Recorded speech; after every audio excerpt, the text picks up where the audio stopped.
No matter how you look at the situation, it's a loss for Canada. We are getting pummeled by Trump, by America, because of incompetence from Mark Carney. Liberals somehow won this majority vote and were able to elect this guy who was branded himself as the Trump whisperer, was able to potentially stand up to Trump and get us these best deals, these better deals than Justin Trudeau ever could, because he's this banker guy. He's an outsider. He knows the tricks of the trade. He's an elitist guy, even more than Trudeau, has the same seat at the table as Trump, apparently. And now we're finding out that none of that matters because Canada is 1/10 of the size of the economy of America, if not even smaller. We are getting absolutely destroyed, despite us being the biggest customer to America. They have most of our business and we produce most of their business. Like, it's not even close, but they're still willing to call our bluff. And Canada still thinks that we have a leg to stand on. And it's just getting weird right now. And so what's the solution to all of this? Well, President Trump has said in the past, this is going to be an unpopular opinion, but he has said in the past that Canada gets no tariffs if they become the 51st state. Now, automatically, two reactions. People will say, F that, screw that. No, we're a sovereign nation. Hell to the no, girl. You got liberals and conservatives saying that. Other people are saying, absolutely, let's get absorbed by America. Who cares at this point? What is there to even protect in Canada? So there's like two varying points on that. Or there's other options too. Now, without being the 51st state, we could have more of an intertwined economy, which is something that I've been talking about. Joint military bases for national security reasons. Give them land to make military bases on our land, on the East Coast, on the West Coast, up in the North. Make it joint. We won't have access to the epicenter of those military bases, but we would have access to, joint training and resources and stuff like that. Give them property in Southern Ontario for manufacturing to expand their plants. Have more of an intertwined economy. Even our phone providers. I mean, Rogers, Bell, TELUS, the big three. I know there's some offshoots and stuff like that, but I mean, have more American phone providers, internet providers in Canada. Have more American banks in Canada. Like, those are just a few. Like, drop the dairy tariffs. I know that people say, well, America never meets that quota in order to have 400% or whatever amount of tariffs on dairy. Or there's another way to look at it, that maybe they never meet that quota to trigger the tariffs because they don't want to trigger the tariffs, so they don't do that much business. Like, we should be more intertwined with the American economy is the point I'm trying to make. It will bring down our cost of living. You want cheaper groceries? You want cheaper phone providers? You want cheaper life? More of an intertwined economy with America. Canada cannot do it alone. We've tried. It's not working. It would take years, like 20 years to fix this mess. Absolutely not. More of an intertwined economy. That's my opinion. I would absolutely love to know yours. But now we're going to take a look at the shit show that is unfolding in front of us. So I hope you're ready for this video. Buckle up, because it's going to be the roller coaster. Welcome back to the channel. Welcome back to another video, everybody. Before we get into it, I really want to encourage everyone to hit the like button and subscribe if you haven't yet already. It does tremendously help grow the channel. And since we are taking news from all these different sources, the left and the right and all that stuff, we got to talk about today's sponsor. We find this more and more common, where the left says something and the right says something that's the complete opposite. So we always have to ask ourselves a question: where does the truth lie? Well, usually somewhere in the middle, which is why I've partnered with Ground News, because they have a way of cutting through all of the crap and getting right to the middle. Let's use this story as an example, where Trump thinks Canadians nasty for avoiding U.S. travel, banning booze, says the ambassador. You can see here with the bias distribution bar that 74% of the sources are left leaning. And when you go and filter by the left, you can see that it's all about Canadians being proud to be considered nasty, defending it. It's just a very biased take. And when we go to the right, you can see a little bit more of an objective take as as to why Trump made those comments. This is why it's actually important to take opinions from the left and opinions from the right so that you can see the truth lying right square in the middle. And it gets better because my favorite feature of Ground News is actually called the blind spot feature. I use this feature a lot to structure my videos. It'll actually tell you for the left and for the right stories that you would have otherwise missed. That's why it's actually called the blind spot feature. Folks, I'm telling you, this is the best way to get your news because it tells you objectively where the news actually is. And if you want the same plan that I do, which is a Vantage plan, if you click the link down below in the description, the pinned comment below, or scan the QR code on the screen, you'll get yourself 40% off. Thank you, Ground News, for sponsoring today's video. Without further ado, let's get into this video. Starting off with a bizarre story. Lion Electric is based out of Quebec, and they are not respecting warranties on school buses and trucks that are sold in America. The Quebec vehicle maker Lion Electric will no longer honor warranties on school buses and trucks sold in the United States, leaving clients south of the border in lurch. After seeking protection from its creditors in December, the struggling manufacturer was acquired by a group of Quebec investors in May with a plan to focus exclusively on electric school buses assembled and sold in the province. The company has retained its manufacturing plant in Saint-Jérôme, Quebec. Earlier this month, the court-appointed monitor overseeing Lion's restructuring sent a letter to U.S. clients informing them that their warranties and purchase orders have been voided. As part of the transaction, most of the Lion Group assets, liabilities, and rights were transferred to a corporation that will eventually wound up by way of bankruptcy proceedings. And you can see here, Lion Electric likely to be liquidated, court-appointed monitor says. So if America didn't have enough reasons to not like Canada, I just add that one to the list. And then you've got CBC Propaganda saying Canada's economy contracted by 0.1% in May, but showed signs of rebound. Guys, our economy is bouncing back, according to these guys. Statistics Canada says the economy contracted for a second straight month in May, but there were signs of a rebound in June. The agency says real gross domestic product fell 0.1% in May, matching the decline in April. Manufacturing activity grew 0.7% in May, partially offsetting a drop of 1.8% in April when U.S. tariffs took full effect. Well, I've got some bad news. Tariffs are in ultra full effect. So yesterday, Trump signed the executive order to add 35% tariffs across the board, up from 25. We are one of the highest tariffed countries in the entire world by America. And here's what our leader had to say, Prime Minister Carney, in a post that has over 1.3 million views. Statement by the Prime Minister on Canada and U.S. trade. President Trump has announced that the United States will increase its tariffs to 35% on those Canadian exports that are not covered under the CUSMA agreement, or CUSMA. While the Canadian government is disappointed by this action, we remain committed to CUSMA, which is the world's second largest trade agreement by trading volume. The U.S. application of CUSMA means that the U.S. average tariff rate on Canadian goods remains one of the lowest for all of its trading partners. Other sectors of our economy, including lumber, steel, aluminum, automobiles, are, however, heavily impacted by U.S. duties and tariffs. For such sectors, Canadian government will act to protect Canadian jobs, invest in our industrial competitiveness, buy Canadian, and diversify our exports market.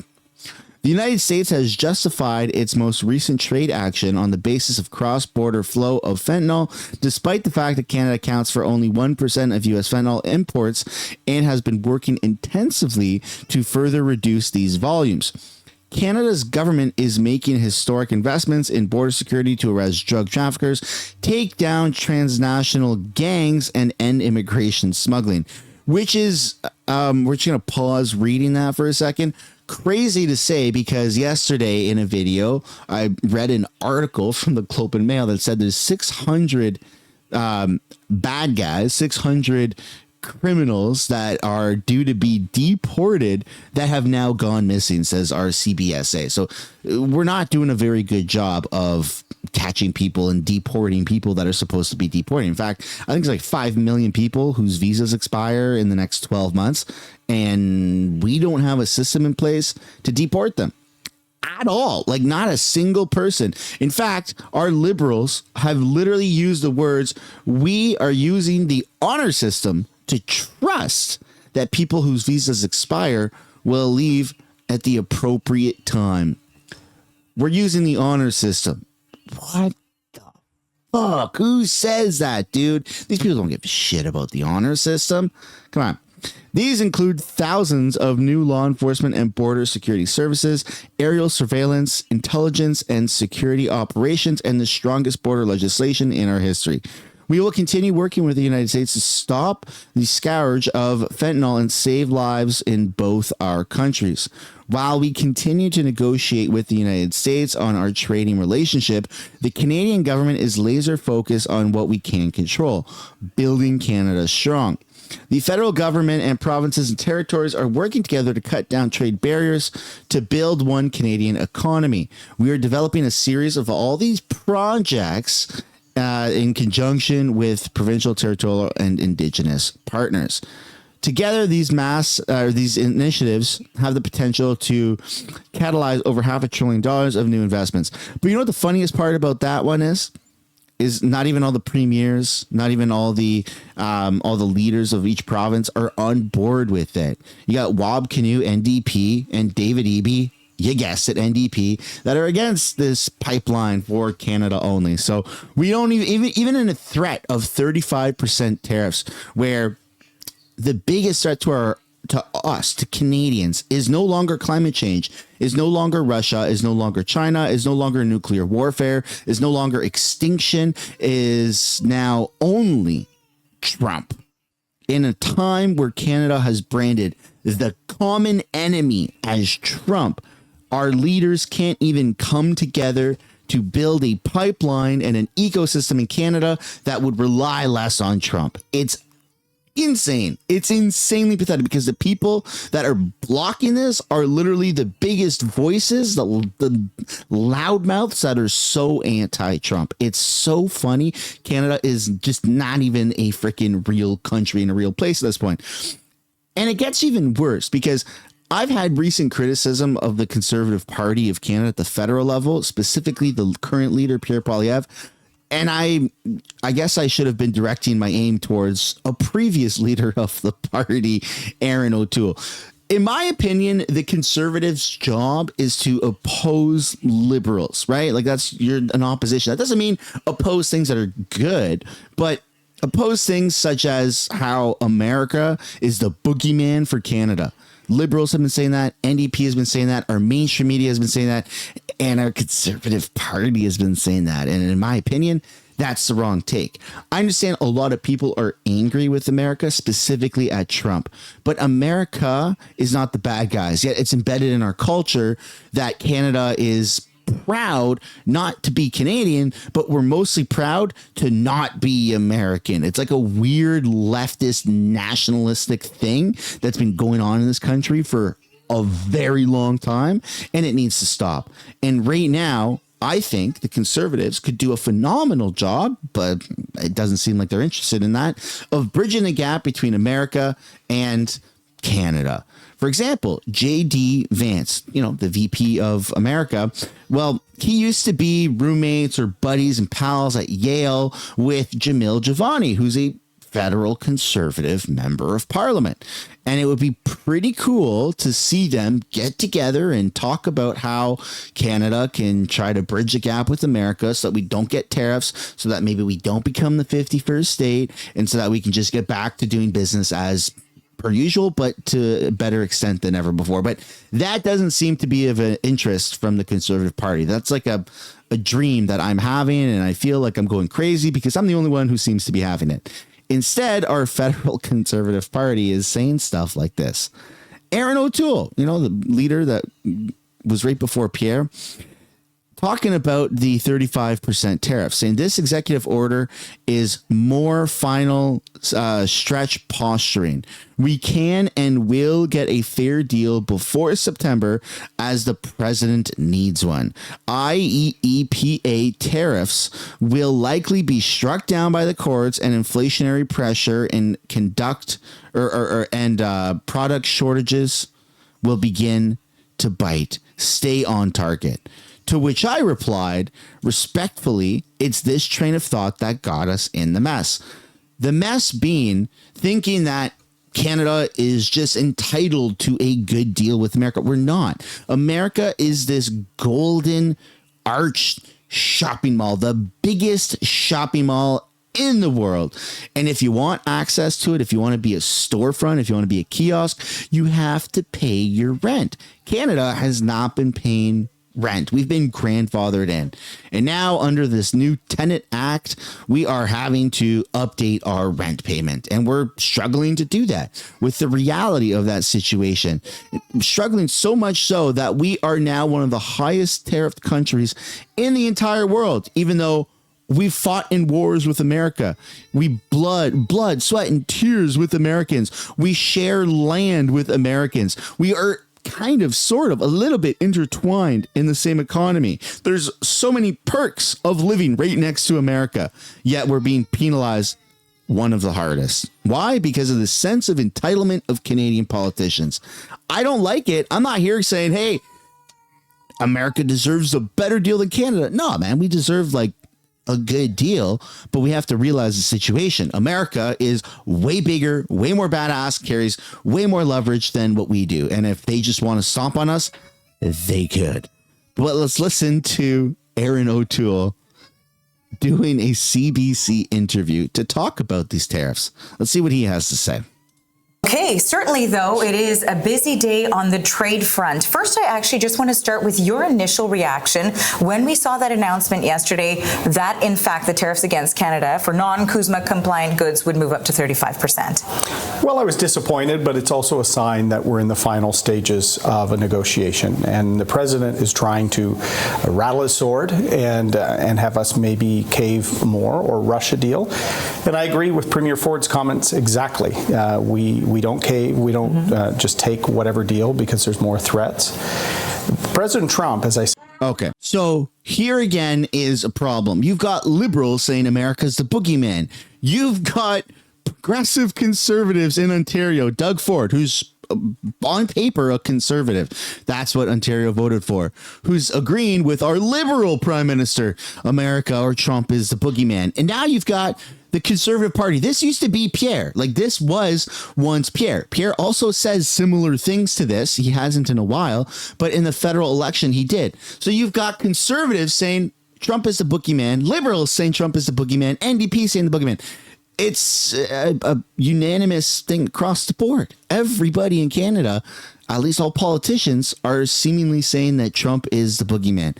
This is how Canada has historically operated. It's not just Trump, but it's America. Canada has always viewed America as lesser than Canada. That's just like a weird fact about Canada. Canada has always had this elitist mentality where we are better than America, where, hey, we'll go around the world and at least we're not American. Where are you from? You go to Europe, eh? People say, where are you from? You from America?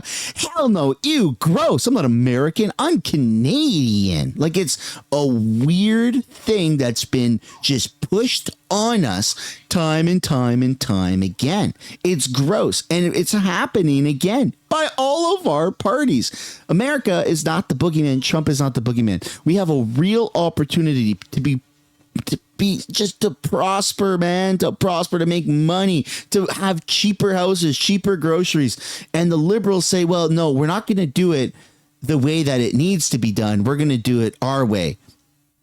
Which way is that, folks? Which way is that? 10 years of liberals, and where have we gotten?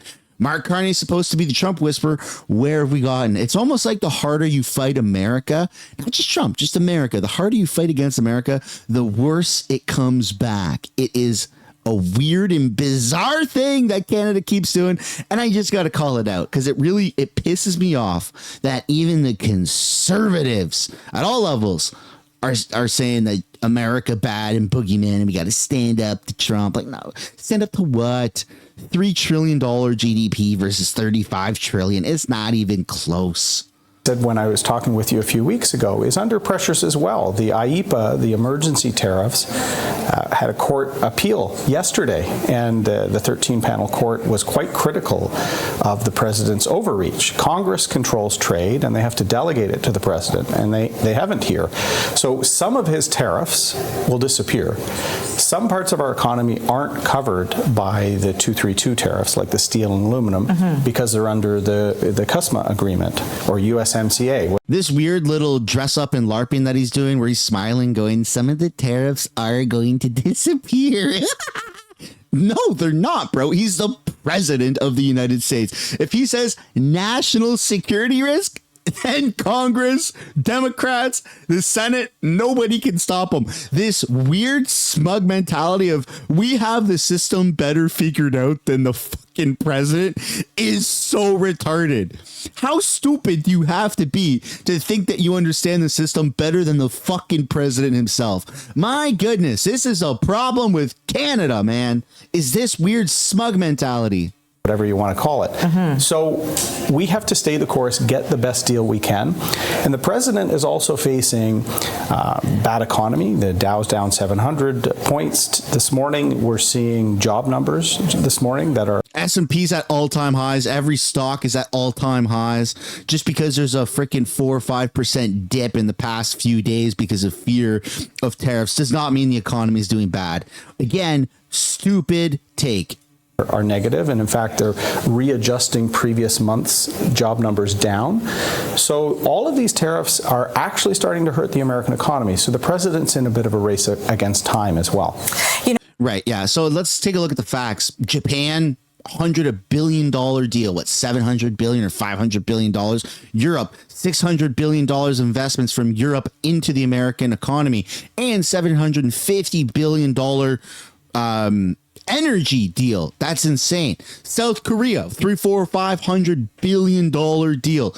No, the American market, the American economy is not suffering. They don't care about this. They're making deals. They're making waves. This weird, again, this elitism that Canada has, where we're getting hit by America. We're getting hit by America, and Canadian politicians are going, hey, Americans, this is also hurting you too. That's weird, dude. That is a weird thing to try to say.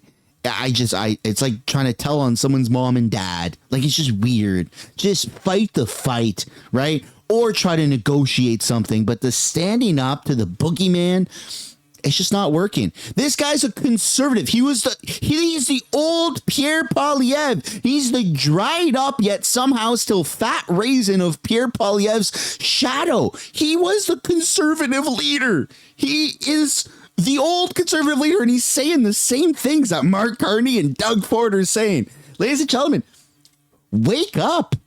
Canada is heading down this weird spiral of this like uniparty mentality where all of our parties are getting together going, America bad, we gotta stand up to them. Stand up to what? What are you gonna possibly do to America or the American economy that's going to hurt them so bad? If you shut the power off like Ford wanted to, they're just going to use military power to turn it back on. There is nothing that can be done. Instead of trying to fight it, why not try to work with it? America is not our enemy. Trump is not our enemy.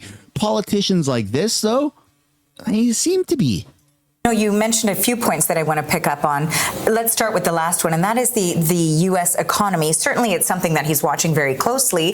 He's suggesting, and there is some suggestion, that the U.S. economy is not hurting quite as badly as some had initially anticipated it would be with these tariffs. So will that sort of impact in a negative way when we're talking about the Canadian side? Well, the U.S. economy hasn't reacted quite as much as you'd think because people saw this coming. So a lot of inventories were piled up. I know a Canadian garment producer who told me they moved almost a year's worth of product to their U.S. facility ahead of tariffs to sort of weather the storm. But the one sort of canary in the coal mine, if you might say, is the auto industry. So you're seeing they don't have the ability to have half a year's inventory of steel and other things. They're a just-in-time manufacturer. So the big three, GM and others, have been losing billions in the last few months, and there's uncertainty for new investment. So President Trump is in a race against that. Certainly our economy will hurt too. So yes. as we're sort of standing firm, as I think we should, and the Prime Minister and the Premiers are, we may have to help industries that are really suffering, like steel, like aluminum, because they are being used in a trade war. So we have to have their back, so to speak. I think we can do that until we get a deal. The president will be facing shortages on shelves in the U.S. because of this trade war in the Thanksgiving run up to Christmas, Halloween. That's when you're going to see prices go up, scarcity of goods. That's not a sign of a strong economy. So the president has to balance all this off. I think we can get a deal by September. Okay, and you seem very confident in that too. The timeline where you say, you know, it's possible for Canada to reach a deal, you say September. Why are you so confident that that will be the case? Is it because of those pressures when you're talking about store shelves and the additional economic pressures? Is there anything else that the U.S. government is contending with when it comes to these that Canada can kind of rely on? Well, inflation will hurt them. It will hurt us as well. So when there's scarcity of goods, you're going to see the costs going up. We will start seeing that soon because all of the planning of piling up inventories, you know, a lot of auto dealers, people bought cars months ago because they were worried about the impact of tariffs. So that's going to cause economic slowdown and inflation. So that's what the president is facing. Like we are smaller. This is tough. We have to hold fast. We have to stay on target, as I've said on your show before. But there's pressures on the Americans too. A lot of the emergency tariffs, the IEEPA tariffs, will likely disappear. The president's facing inflation, bad job numbers.